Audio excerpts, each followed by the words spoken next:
There are a bunch of recipes right now that call for pistachio filling, and I don't know if you've seen, but it's like £10 for a 200-gram jar, and I am not about to spend that. So I decided to make some, and I wanted to show you how I did it. I've got 200 grams of roasted, unsalted, that's really important, unsalted pistachios here. Now you can buy a bag of these that have already been shelled, but they are literally twice the cost of the ones with the shell. So it's up to you. Do you want to spend time or do you want to spend money? And it's much easier to just buy these in the store. So I just went and bought them and shelled them myself. The next thing you're going to do is pop them into a saucepan of cold water and bring them to the boil.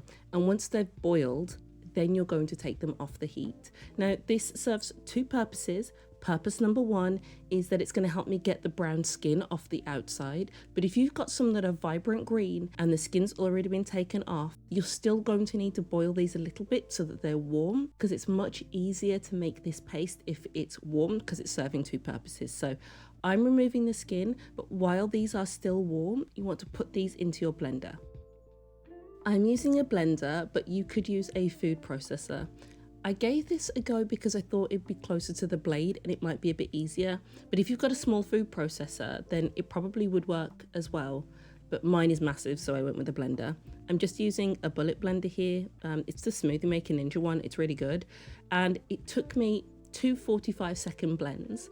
And you'll want to just basically give it a shake halfway, just so that you get a bit more of a mixture of the bits at the top and the bits at the bottom, and you're looking for quite a coarse texture, but that's fine. Pop it to one side. In a pan, I've got milk, white chocolate and butter. You can measure that white chocolate with your heart, so if you want a little bit more, feel free. It'll just be a tiny bit thicker at the end. And then I added some vanilla and I took it off the stove. So all you're doing is melting it, so don't let it aggressively boil. After turning off the heat, I gave it a couple of minutes before I put it back into the blender, and then I just blitzed it another 2 lots of 45 seconds and it was perfectly smooth and done. Once you finish blending it, put it into a bowl straight away. The white chocolate is going to start setting up, and once it does, it's going to be much harder to remove from your blender. So if you do it straight away, you won't have that problem. And also, I strongly recommend that you cover the surface of your pistachio filling with a layer of cling film so that it doesn't brown as it cools and it doesn't form a skin. I'm using a really good quality chocolate here, and it's 70% dark chocolate. It doesn't really matter if you use dark chocolate or milk chocolate, but just make sure you use a really good quality one. And we're going to be tempering this chocolate. I am using a thermometer to do this because I really want a good snap, but you don't need to. So I'm going to talk you through how to do this bit, but if you don't have a thermometer, there is another way to do it.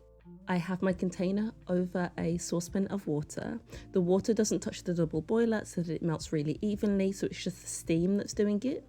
And I'm melting the chocolate till it reaches around about 115, 120 degrees Fahrenheit. This is very important because in England we use Celsius, but I'm using Fahrenheit for this because it's just slightly more accurate. Then I take it straight off, add the rest of my chocolate, and I'm going to mix it really, really quickly. And I'm trying to get the temperature down to around about 83, 84, 85, something like that. Once that's happened, I'm going to pop it back onto the stove, and I'm just going to heat it up until it gets to like a really good working temperature, which is around about 30 seconds to a minute back over the heat. And I only want it to go up maybe 5 degrees. And then I use it straight away before it loses its heat, and that's it. I'm using a half spherical mold here, but obviously use whatever you like. And then I just want to move the chocolate around a little bit and pour off the excess because I want a nice thin shell across the top. So pour off the excess. You can just pour it back into that tempered chocolate so you don't waste it.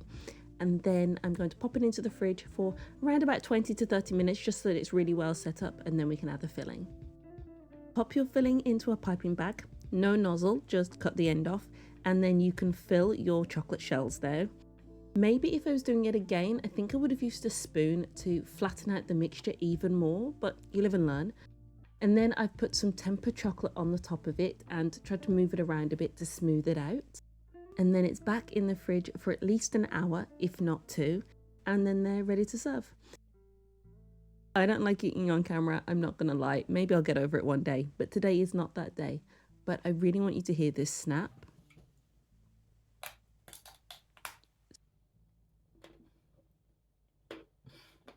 So good. I really hope you give these a go. Thank you so much for watching. Don't forget to like, comment, and subscribe, and I'll catch you in the next video.